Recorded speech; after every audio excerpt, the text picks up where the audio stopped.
Haleluya. Nimekuja siku ya leo tena tufundishane kitu kimoja.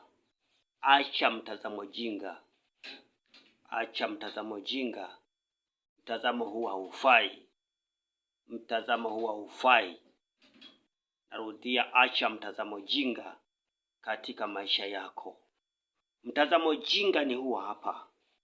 Kila mtu aliyefanikiwa tunadhani yuko kwenye mtandao wa shetani, yuko Freemason. Acha mtazamo jinga.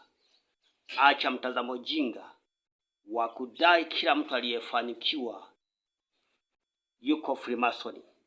Ayubu angelikwepo katika kizazi hichi, aliyezidishiwa na Mungu mara mbili baada ya teso lake la majaribu yake, utajiri mara mbili na Mungu, tungesema yuko Freemason.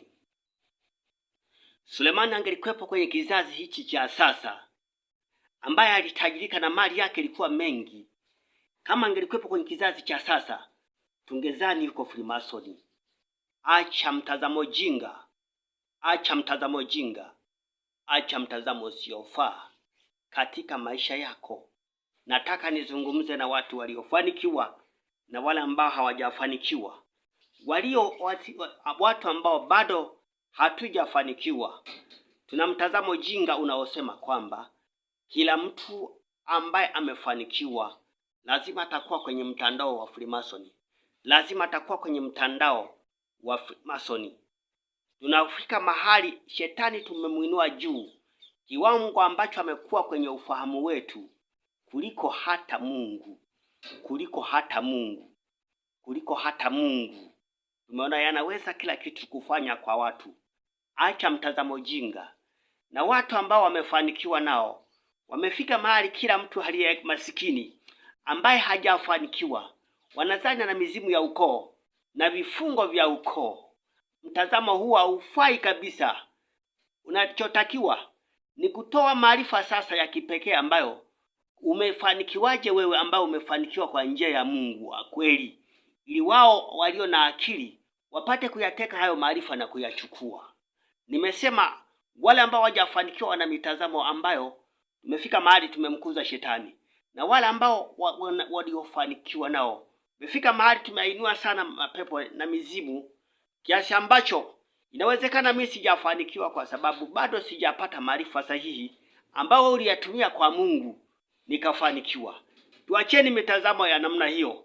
Mitazamo hiyo inamuinua shetani. Mitazamo hiyo inaua kutokuaminiana.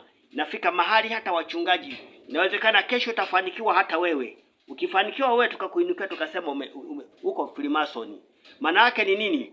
Tunaanza kujitenga na maarifa ambayo wewe umeyapata kwa Mungu wako na kwa Mungu wa kweli, na kisha ukafaulu. Tuache mitazamo isiyofaa.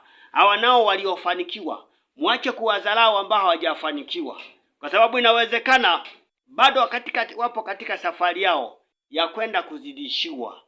Oh, haleluya. Leo tumejifunza tujitahidi tuache mitazamo jinga. Yule aliye masikini yu katika Bwana aache mtazamo jinga, na yule aliyefanikiwa katika Mungu aache mtazamo jinga. Maana kwa sehemu kubwa inawezekana wewe uliyepata neema ya kufanikiwa ni kwa sababu Mungu ameamua kustahilisha wewe, lakini bado mimi zamu yangu. Na inawezekana kwa kweli sijafanikiwa kwa sababu mimi bado sijapata maarifa. Ungetumia muda ukanielimisha, ukaacha kunitenga, ukaniona kama nimekamatwa na mizimu na vifungo na nini mambo mengi, ukanirundikia shetani likawa kubwa ndani ya ufahamu wangu. Mungu wa mbinguni atusaidie sana. Mungu akusaidie. Mungu anisaidie. Katika jina la Yesu Kristo. Bwana Yesu, naomba kwa ujumbe utusaidie. Imekuwa sasa katika kizazi cha sasa, akionekana mtu amefanikiwa anatukuzwa shetani. Imekuwa katika kizazi cha sasa, akionekana mtu bado ni maskini anatukuzwa shetani, anaambiwa ana mizimu na mapepo. Nadhani sio kila mtu ambaye hajafanikiwa ni kwa sababu tu ana mapepo, lakini inawezekana Mungu bado tunakosea maarifa, lakini inawezekana Mungu bado wakati wetu. Mungu tusaidie katika jina la Yesu Kristo. Amen, amen.